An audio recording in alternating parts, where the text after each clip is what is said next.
भारत माता की। क्यों भाई, सांगली वालों की आवाजों को क्या हो गया है? ऐसी आवाज नहीं चलेगी। मुझे बताओ, मोदी जी को तीसरी बार प्रधानमंत्री बनाना है या नहीं बनाना है? अरे जोर से बोलो, बनाना है या नहीं बनाना है? 400 पार करना है या नहीं करना है? संजय काका को जिताना है या नहीं जिताना है? तो मेरे साथ दोनों हाथ उठाइए, उठाइए दोनों हाथ। सभी लोग विजय के संकल्प की मुट्ठी भींचिए और प्रचंड आवाज से बोलिए, भारत माता की जय श्री राम, जय जय श्री राम। मंच पर उपस्थित भारतीय जनता पार्टी के प्रदेश अध्यक्ष श्रीमान बावनकुळे जी,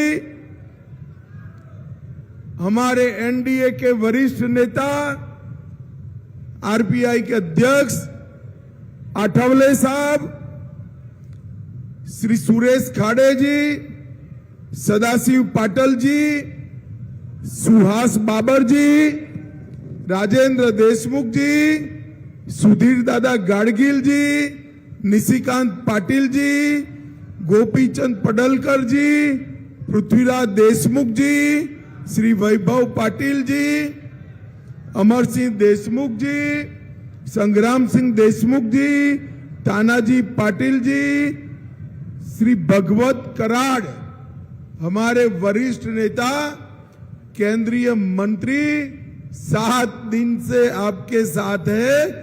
भगवत जी ने मुझे कान में कह दिया कि अमित भाई, ये सीट मोदी जी की झोली में जाने वाली है। और आज के कार्यक्रम में आए हुए प्यारे भाइयों, बहनों, माताओं और मेरे जिगर के टुकड़े जैसे युवा मित्रों को मेरा राम राम, नमस्कार। भाइयों बहनों, सबसे पहले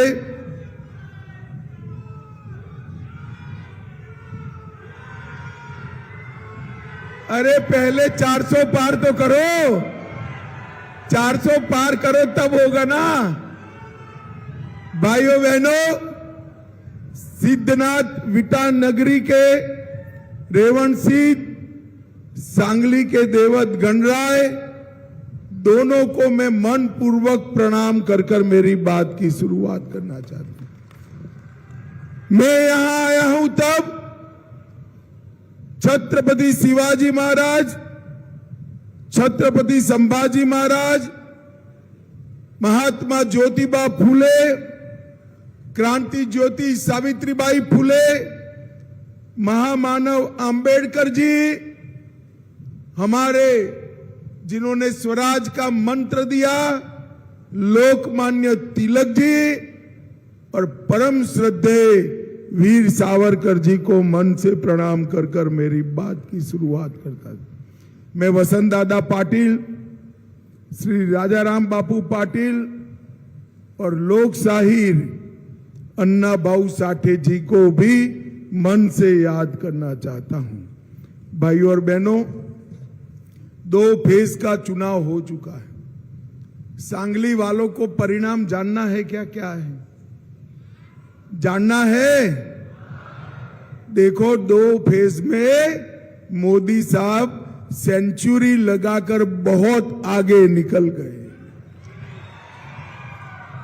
अब तीसरा फेज 400 पार करने की मजबूत नींव डालने का फेज है मित्रों, मजबूत नींव डालने का फेज है।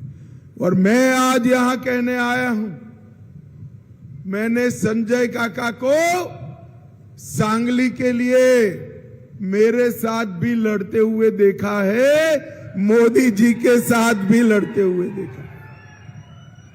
संजय काका 10 साल में जो काम किए हैं इसकी मैं बाद में बात करूंगा, परंतु भाइयों बहनों, मुझे बताओ, 2 खेमे पड़े हुए हैं।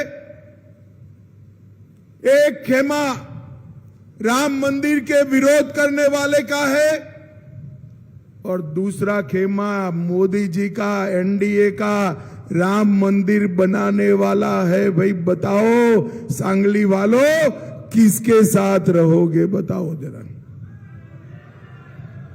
भाइयों बहनों, एक बाजू वोट फॉर जिहाद करने वाले लोग हैं, दूसरी बाजू वोट फॉर विकास करने वाले लोग हैं। एक और अपने परिवार का कल्याण, बेटा बेटी का कल्याण करने वाले लोग हैं और दूसरी ओर मोदी जी के नेतृत्व में देश का कल्याण करने वाले लोग हैं। एक और राहुल बाबा की चाइनीज गारंटी है और दूसरी ओर मोदी जी की भारतीय गारंटी है। भाइयों, भारतीय गारंटी है। ये चुनाव ये 2 खेमों के बीच में होना है। भाइयों बहनों, मैं आज आपको बताने आया हूं कि संजय काका को आप जो भी वोट दोगे, इनके नाम के सामने कमल का निशान है। कमल के निशान पर आप बटन दबाओगे तो संजय काका तो जीत ही जाएंगे, परंतु साथ में मोदी जी भी तीसरी बार प्रधानमंत्री बन जाएंगे। भाइयों बहनों, तीसरी बार। संजय काका को दिया हुआ एक वोट मोदी जी को तीसरी बार प्रधानमंत्री बनाएगा। आपका दिया हुआ संजय काका को एक वोट भारत को दुनिया में तीसरे नंबर का अर्थतंत्र बनाएगा। संजय काका को दिया हुआ एक वोट कश्मीर और देश को सुरक्षित बनाने का काम करेगा। भाइयों बहनों, सुरक्षित बनाने। संजय काका को दिया हुआ एक वोट करोड़ों गरीबों के जीवन में नया उजियारा लाने का काम करेगा। और मोदी जी जो है, जो बोलते हैं वो करते हैं। मैं आज सांगली वालों को बताना चाहता हूं, भारतीय जनता पार्टी ने कहा था जहां प्रभु श्री राम का जन्म हुआ था वहां पर हम भव्य राम मंदिर बनाएंगे। ये कांग्रेस पार्टी ने 70 साल से राम मंदिर को अटका कर रखा, इसके केस को भटका कर रखा, लटका कर रखा। आपने दूसरी बार मोदी जी को प्रधानमंत्री बनाया, 5 ही साल में केस भी जीता, भूमि पूजन भी किया और 22 जनवरी को प्राण प्रतिष्ठा कर जय श्री राम कर दिया। भाइयों, जय श्री राम कर दिया। भाइयों और बहनों, 500 साल के बाद रामलला के बर्थडे पर, रामनवमी पर भगवान श्री राम के कपाल पर सूर्य का तिलक देखकर पूरा देश भक्ति से गदगद हो गया। मुझे बताओ भाइयों बहनों, ये राम मंदिर की प्राण प्रतिष्ठा का बहिष्कार शरद पवार जी ने भी किया, उद्धव ठाकरे जी ने भी किया, राहुल बाबा और प्रियंका गांधी ने भी किया। मुझे बताओ, जो राम के प्राण प्रतिष्ठा में न जाए, इसके साथ सांगली के लोग रह सकते हैं क्या? जरा जोर से बताओ भाई, रह सकते हैं क्या? मोदी जी ने न केवल राम मंदिर बनाया, औरंगजेब ने तोड़ा हुआ काशी विश्वनाथ का मंदिर फिर से सजाया, सोमनाथ का मंदिर सोने का कर रहे हैं, बद्री धाम, केदार धाम और बाबा महाकाल का दरबार सजाने का काम भी नरेंद्र मोदी ने किया है। भाइयों बहनों, नरेंद्र मोदी जी ने देश को सुरक्षित करने का काम किया। 10 साल तक कांग्रेस की सरकार थी, सोनिया मनमोहन की सरकार थी। आए दिन पाकिस्तान से आलिया, मालिया, जमालिया आते थे और बम धमाके कर कर चले जाते थे, कोई पूछने वाला नहीं था। 2014 में आपको मोदी जी को प्रधानमंत्री बनाया आपने, उरी और पुलवामा में हमला किया, मगर पाकिस्तान वाले भूल गए कि अब मनमोहन सिंह प्रधानमंत्री नहीं है, नरेंद्र मोदी जी प्रधानमंत्री हैं। अब कांग्रेस की सरकार नहीं है, भाजपा की सरकार है।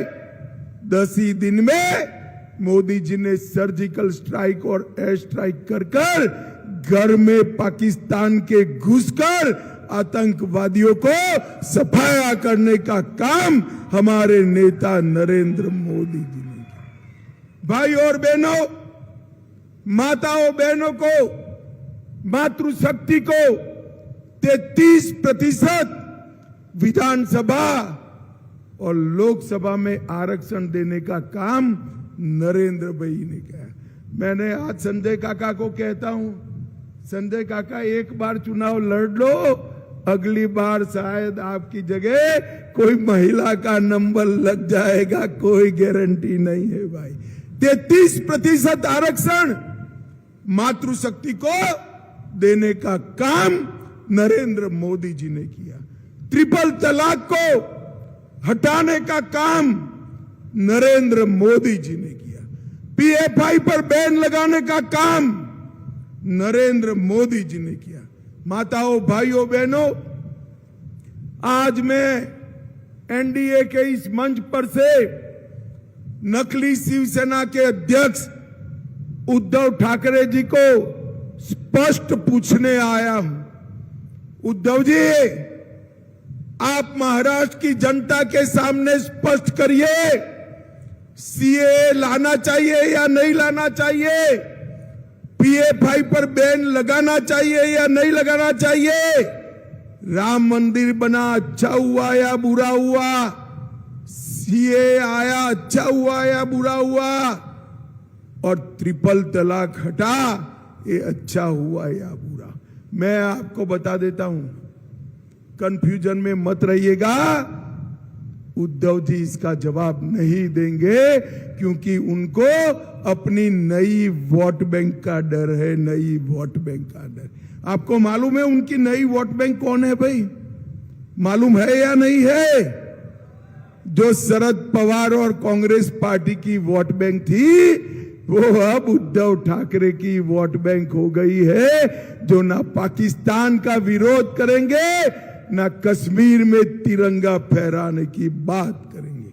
भाइयों बहनों, नरेंद्र मोदी जी ने इस 10 साल में करोड़ों गरीबों के लिए ढेर सारे काम करने का काम नरेंद्र मोदी जी ने किया। 80 करोड़ गरीबों को प्रति व्यक्ति प्रति माह 5 किलो अनाज फ्री ऑफ कॉस्ट मुफ्त में नरेंद्र मोदी जी ने दिया।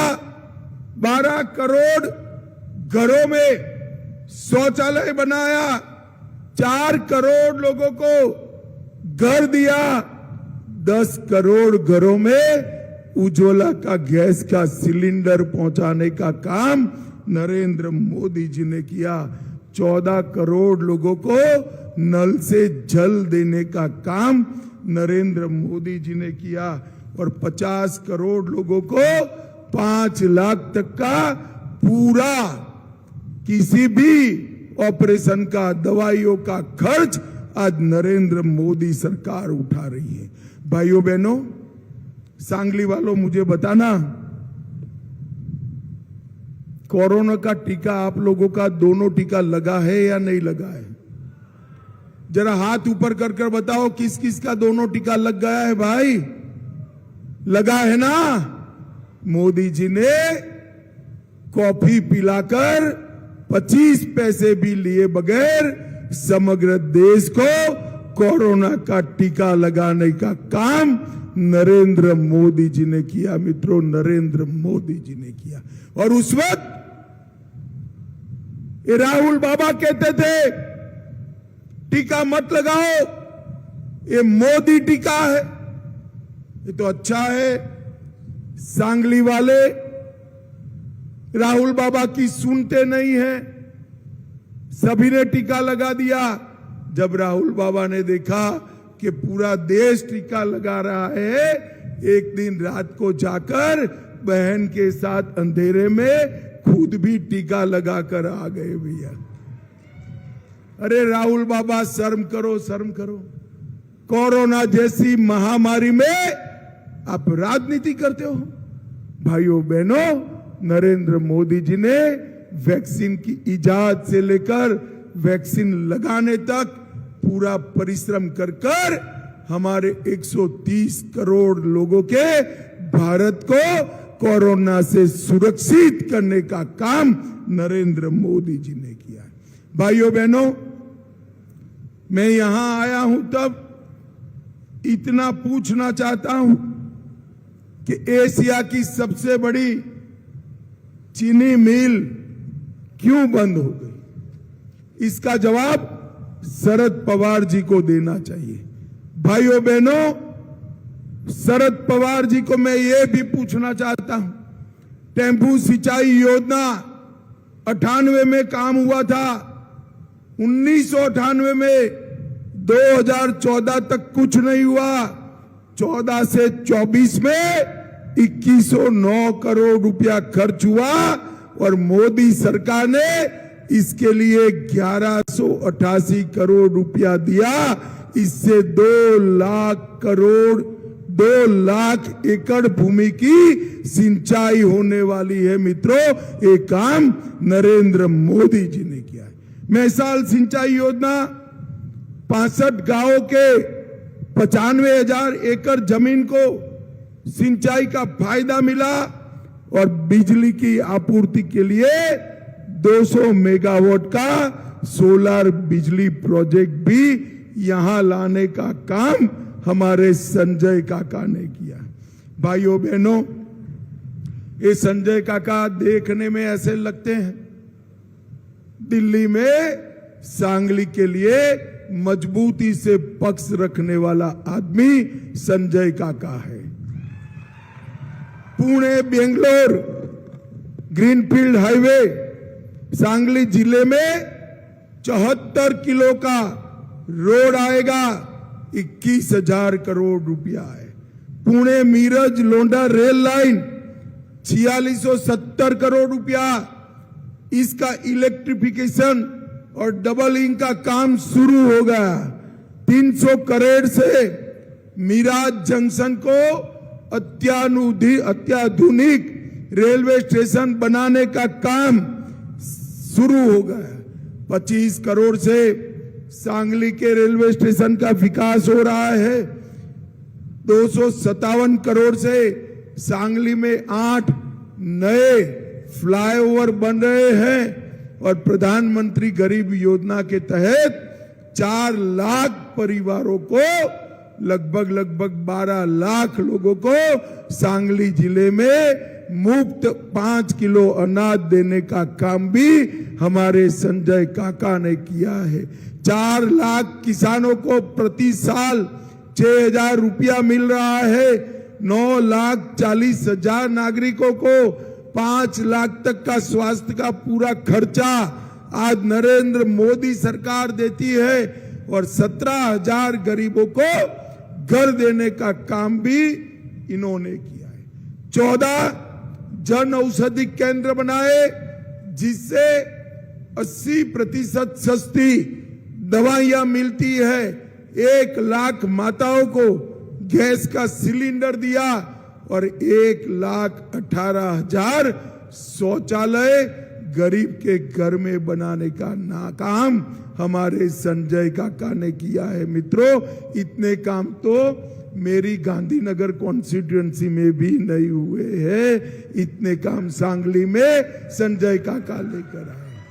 भाई और बहनों, आज मैं यहां आया हूं तब पवार साहब को कोऑपरेटिव मूवमेंट के लिए भी सवाल करना चाहता हूं। आज महाराष्ट्र में 202 चीनी मिलें थी। पवार साहब जवाब दो, क्यों 101 ही बची है, क्यों बंद गई? 10 साल आप कृषि और कोऑपरेटिव के मंत्री थे, आपने क्या किया? और पश्चिम महाराष्ट्र गन्ने का क्षेत्र है, आपको हमेशा जिताकर भेजा, मगर आपने चिंता नहीं की। 34 जिला बैंकों में से सिर्फ 3-4 बची, बाकी सब जगह एडमिनिस्ट्रेटर लगे हैं। पवार साहब, किसकी गलती है? क्यों एडमिनिस्ट्रेटर लगे हैं?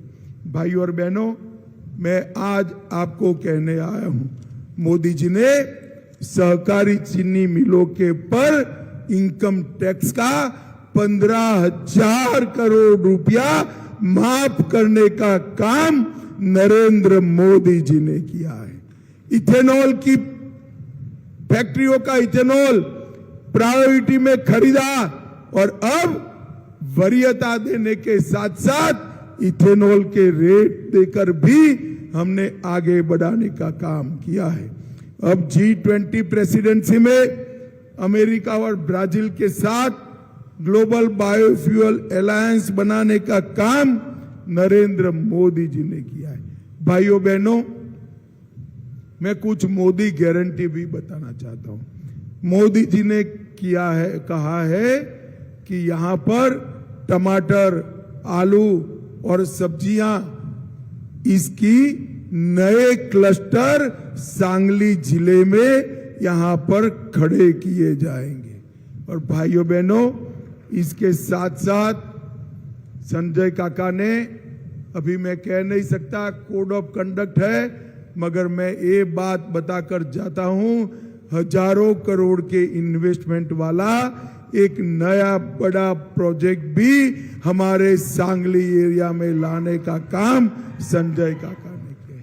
भाइयों बहनों, मैं आज इंडी अलायंस वालों को पूछना चाहता हूं, ऐसा होने वाला नहीं है, मगर भगवान न करे इनको अगर बहुमत मिल गया तो उनका प्रधानमंत्री कौन बनेगा?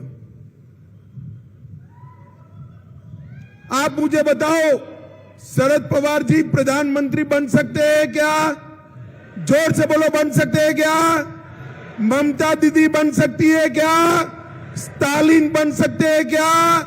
उद्धव ठाकरे बन सकते हैं क्या? प्रधानमंत्री कौन बनेगा? सांगली वालों, आप भी सोचो कौन बनेगा?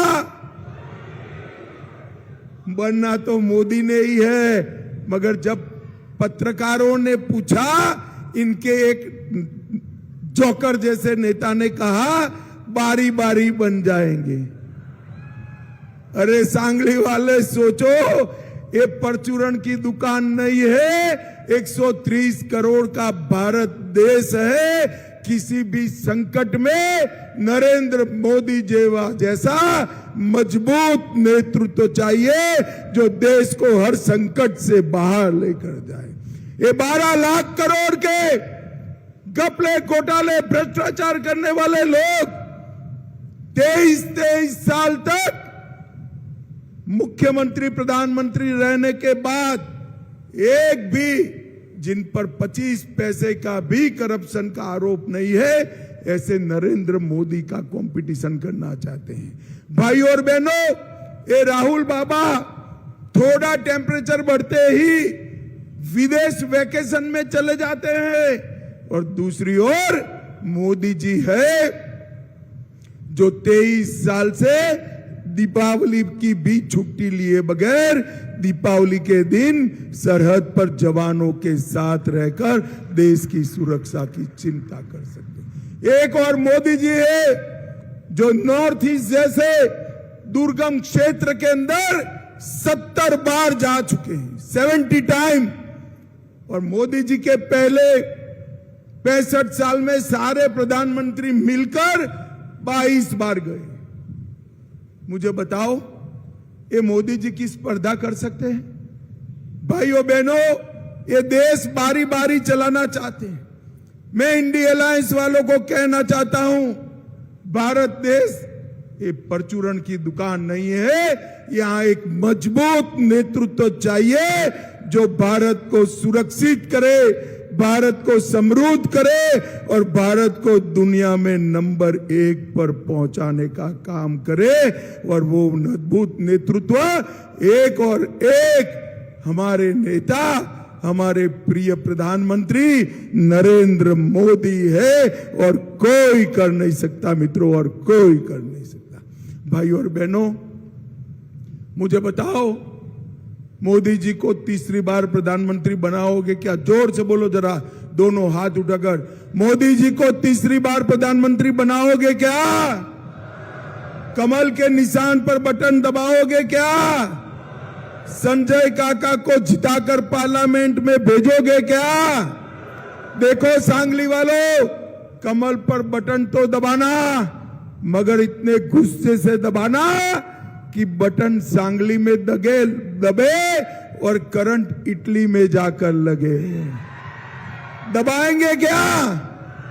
तो मेरे साथ दोनों हाथ उठाइए, उठाइए दोनों हाथ। विजय के संकल्प की मुट्ठी भींच कर बोलिए, भारत माता की वंदे, जय श्री राम, जय जय श्री राम। आप सभी का बहुत बहुत धन्यवाद, आभार, प्रणाम। धन्यवाद आहे महाविजय संकल्प सभा। आणि आता आपल्याला हात उंचावून अभिवादन करतायत आदरणीय अमितजी बैसा, चंद्रशेखरजी बावनकुळे, संजय काका पाटील, भागवतजी कराड, रामदासजी आठवले, वैभवजी पाटील, सुहासजी भैया, डॉक्टर सुरेश भाऊ खाडे,